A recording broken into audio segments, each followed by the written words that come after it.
था कोरोना, पहली बार मोदी जी के नेतृत्व में 9 महीने के अंदर एक नहीं दो वैक्सीन मोदी जी ने बनवाई, दो वैक्सीन।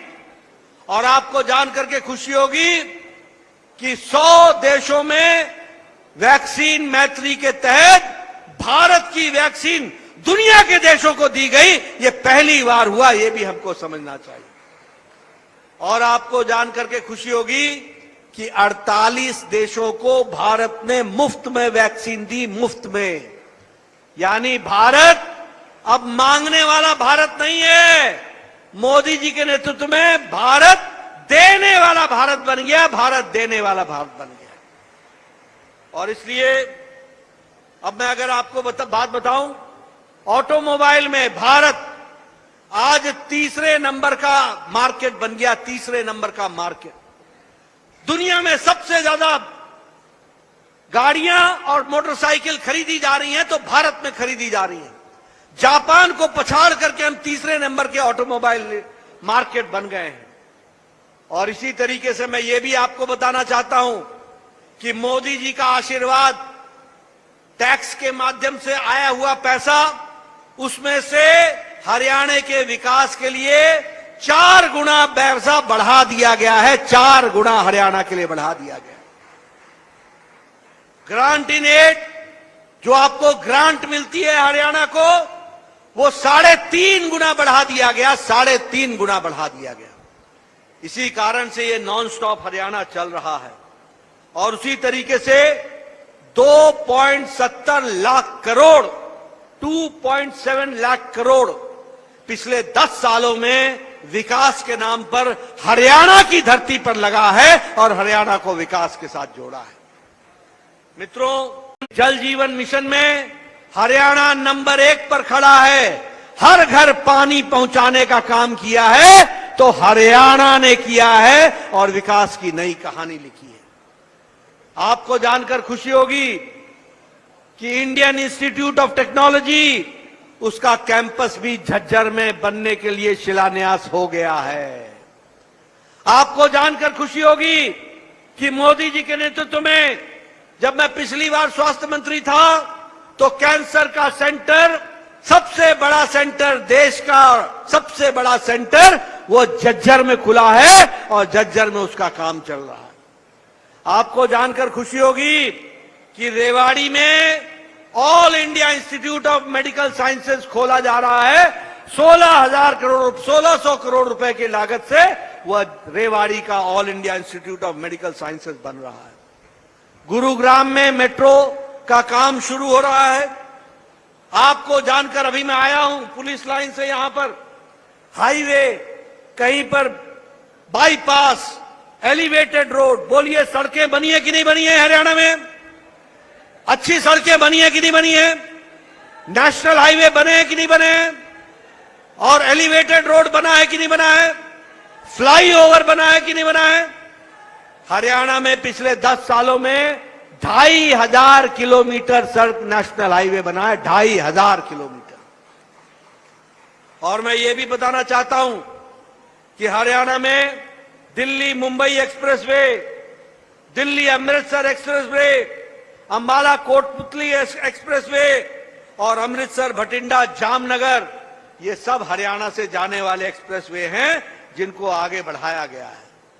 मित्रों, आपको जानकर खुशी होगी कि हरियाणा में रेल पर, रेल की पटरियों पर और इलेक्ट्रिफिकेशन में बजट हरियाणा का रेल में 9 गुना बढ़ा दिया गया, 9 गुना बढ़ा दिया गया। आज हरियाणा में कहीं भी डीजल का इंजन नहीं चलता। आज हरियाणा में किसी भी जगह रेल में कोई डीजल का इंजन नहीं चलता। 100% इलेक्ट्रिफिकेशन हो गया है। अब इलेक्ट्रिक की इंजन लोकोमोटिव चलता है, इसको भी इंजन, इलेक्ट्रिसिटी का इंजन चलता है, यह भी हमको समझ लेना चाहिए। और डेडिकेटेड फ्रेट कॉरिडोर बनाया जा रहा है रेवाड़ी से मदर तक। और मैं ये भी बताना चाहूंगा आपको मित्रों, जब मोदी जी ने जाम शुरू किया था, जनधन, आधार कार्ड और मोबाइल, तो ये कांग्रेसी साथी बोलते थे कि गांव में तो मोबाइल चलता नहीं है, गांव के लोग तो अनपढ़ हैं, ये कैसे चलेगा, ये कैसे वाईफाई चलेगा। आज आपको मैं बताना चाहता हूं, आप गांव के कस्बे में जाओ, सब्जी वाला भी अब पेमेंट क्यूआर कोड से लेता है, क्यूआर कोड से लेता है, सब्जी वाला भी पेमेंट। यानी आज जिस भारत को हम कहते थे कि यह अनपढ़ है, यहां मोबाइल नहीं चलेगा, वहां हरियाणा में 6000 गांव को ऑप्टिकल फाइबर से जोड़ दिया गया है, यह भी आपको समझ लेना चाहिए। और लगभग 5000 गांव से ज्यादा हमारे कॉमन सर्विस सेंटर चल रहे हैं, उसको भी आगे बढ़ाया गया है। मित्रों, आपको जानकर खुशी होगी कि भारत की गरीबी की रेखा के नीचे रहने वाले लोगों में 25 करोड़ लोग ऐसे निकले जो गरीबी की रेखा से ऊपर आ चुके हैं, वो गरीबी को छोड़ करके वो आगे बढ़ चुके हैं। ये मोदी जी के नेतृत्व में 10 साल में हुआ है। और जब मैं आपको कहता हूं 25 करोड़ लोग, तो मैं नहीं कह रहा हूं, ये इंटरनेशनल मॉनिटरी फंड और नीति आयोग के आंकड़े हैं जो मैं आपके सामने बता रहा हूं। और भारत की अति गरीबी 1% से भी कम हो गई है, और इसलिए हुआ है क्योंकि 80 करोड़ की जनता को और हरियाणा की 1 करोड़ 26 लाख की जनता को मोदी जी हर महीने हर लोगों के लिए और हर व्यक्ति के लिए 5 किलो गेहूं या 5 किलो चावल, 1 किलो दाल दिया जा रहा है ताकि कोई भूखा न रहे, इसकी व्यवस्था की गई है।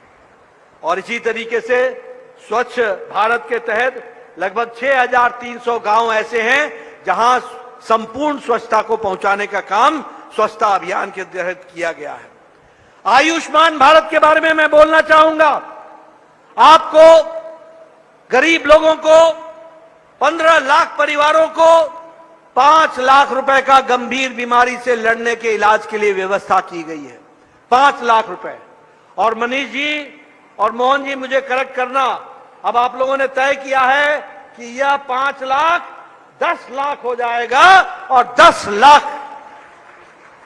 लाख रुपए की हर साल 15 लाख परिवारों को, गरीब लोगों को गंभीर बीमारी के इलाज के लिए मोदी जी सीधा आपके घर में पहुंचाएंगे, आपके अस्पताल में जहां आपका इलाज चलेगा वहां पहुंचाएंगे। और आपको एक और खुशखबरी दे देता हूं, रेणु डावला जी को जुटा करके भेजना।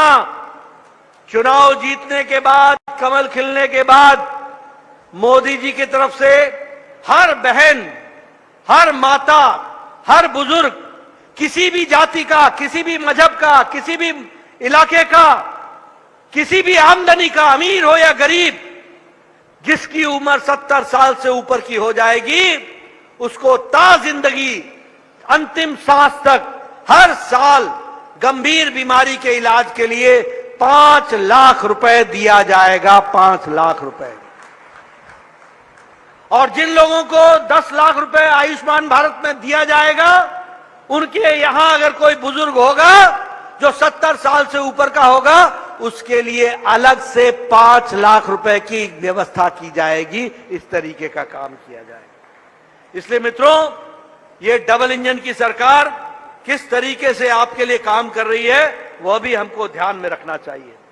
मुझे खुशी है बताते हुए कि प्रति व्यक्ति आय हरियाणा पिछले 10 साल में बीजेपी की सरकार में नंबर 1 पर खड़ा हो गया है। 3,25,000 सालाना पर कैपिटा इनकम हरियाणा की है, जो देश में सबसे ज्यादा है। उसी तरीके से क्रॉप के कंपनसेशन में हम लोगों ने 12,500 करोड़ रुपए दिए। उसी तरीके से आपको एमएसपी, ये बोलते हैं किसान किसान किसान, किसान के नेता बनते हैं, इनको मालूम नहीं है यही हुड्डा की सरकार और यही मनमोहन सिंह की सरकार 8 क्रॉप पर, 8 फसलों पर एमएसपी देते थे। 8 फसलों पर 8।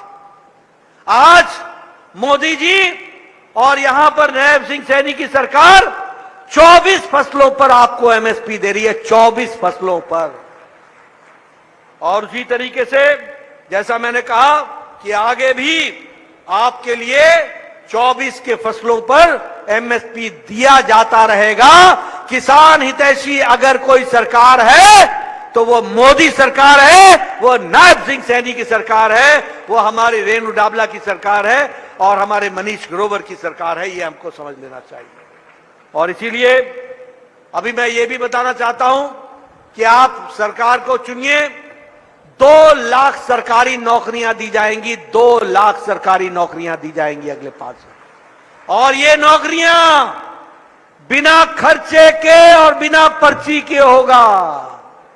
कोई किसी जाति का नहीं, कोई किसी मजहब का नहीं, कोई किसी इलाके का नहीं। जो होनहार बच्चा होगा 2 लाख बच्चा सरकारी नौकरी में आएगा। इस तरीके की व्यवस्था की जाएगी। उसी तरीके से ये जो हमारे अंत्योदय में आते हैं उनको 500 रुपए का बहनों को सिलेंडर दिया जाता रहेगा, उसकी व्यवस्था की जाएगी। सरकारी अस्पताल में और प्राइवेट अस्पताल में फ्री डायलिसिस की व्यवस्था हमारी सरकार करेगी और फ्री डायग्नोस्टिक की सरकार की व्यवस्था करेगी। अभी मोहनलाल बड़ोली जी बता रहे थे कि अव्वल बालिकाओं को गांव में अच्छे पढ़ाई करें और स्कूल जाएं, कॉलेज जाएं, इसके लिए उनको स्कूटर दिया जाएगा और स्कूटी की व्यवस्था की जाएगी। इसको भी हमको ध्यान में रखना चाहिए। और 36 बिरादरियों के लिए वेलफेयर बोर्ड और आर्थिक मामले में उनका समर्थन दिया जाएगा, उनको आर्थिक रूप से समर्थन किया जाएगा।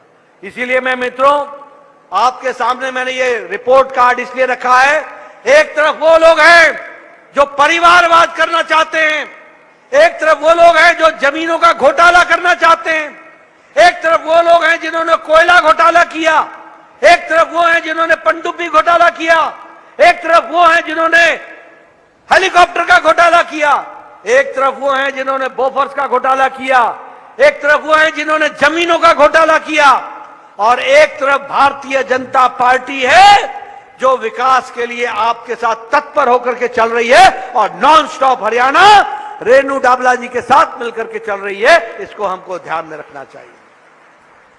मित्रों, इन्होंने कांग्रेस की सरकार मेरे प्रदेश हिमाचल में बनाई। ये काठ की हांडी बार बार नहीं चढ़ती है। कहने लगे कि हम माताओं को हर महीने 1500 रुपए देंगे। मेरी माताएं हिमाचल प्रदेश में पिछले 2 साल से इंतजार कर रही हैं, कब मिलेगा। वहां का मुख्यमंत्री और मंत्री अपने 2-2 महीने की तनख्वाह छोड़ते हैं क्योंकि खजाना खाली है। कर्मचारियों को सैलरी नहीं मिलती है समय पर, कर्मचारियों का डीए नहीं मिलता है। और एक सरकार इन्होंने कर्नाटक में बनाई जहां विकास के सारे मामले ठप हैं, भ्रष्टाचार लिप्त है। वहां का मुख्यमंत्री हाई कोर्ट में गया कि मेरे खिलाफ जो मुकदमा चल रहा है उसको रोक दिया जाए, उस पर कार्रवाई नहीं हो। 3 दिन पहले कर्नाटक के हाई कोर्ट ने कहा मुकदमा चलेगा और जो दोषी है उस पर एक्शन होगा। यह बात कह दी गई। यानी इनका रिकॉर्ड भ्रष्टाचार का ही रिकॉर्ड है। और आपको जैसे मैंने बताया, अभी अभी राहुल गांधी गए थे, कहने लगे एक समय ऐसा आएगा जब आरक्षण समाप्त हो जाएगा। मैं राहुल गांधी जी को बता देना चाहता हूं कि आरक्षण था, है और सदा रहेगा। कोई उस पर हाथ नहीं लगा सकता। यह हमको ध्यान में रखना चाहिए। लेकिन ये इनकी नजर जब चुनाव आते हैं तो आरक्षण पर भाषण देते हैं, संविधान की पुस्तक लेके फिरते हैं और जब अमेरिका जाते हैं, विदेश में जाते हैं तो कहते हैं कि समय आएगा जब आरक्षण समाप्त हो जाएगा। बोलो ऐसे लोगों को आने देना है क्या? बोलो ऐसे लोगों को आने देना है क्या? ऐसे लोगों को समर्थन देना है क्या? मित्रों, इसलिए मैं आपसे निवेदन करने के लिए आया हूं कि विकास भारतीय जनता पार्टी के साथ जुड़ा हुआ है और विकास होगा तो भारतीय जनता पार्टी के माध्यम से होगा। कांग्रेस पार्टी के लिए ये सरकार लाने की जो कवायद चलती है, ये सिर्फ एक एटीएम है, एटीएम। यहां से पैसा निकालो और दिल्ली में शाही परिवार पर पहुंचाओ, यही काम पड़ा हुआ है और कोई काम नहीं है। इसलिए मित्रों, याद रखिएगा, 5 तारीख रेणु डाबला जी आपका हित अगले 5 साल संभालेंगी, लेकिन 5 तारीख तक आपको इनका हित संभालना पड़ेगा और कमल के निशान पर आपको बटन दबाना होगा। यह आपसे निवेदन करना। मित्रों, अंत में मैं एक बात और कहूंगा। मैं आपसे निवेदन करता हूं, आप अपने गांव जाएंगे तो हमारे यशस्वी प्रधानमंत्री मोदी जी का राम राम जरूर सभी लोगों को पहुंचाएंगे, उनका नमस्कार सबको पहुंचाएंगे और कमल खिलाएंगे। इन्हीं शब्दों के साथ बहुत बहुत धन्यवाद। जय भारत, जय हरियाणा। मैंने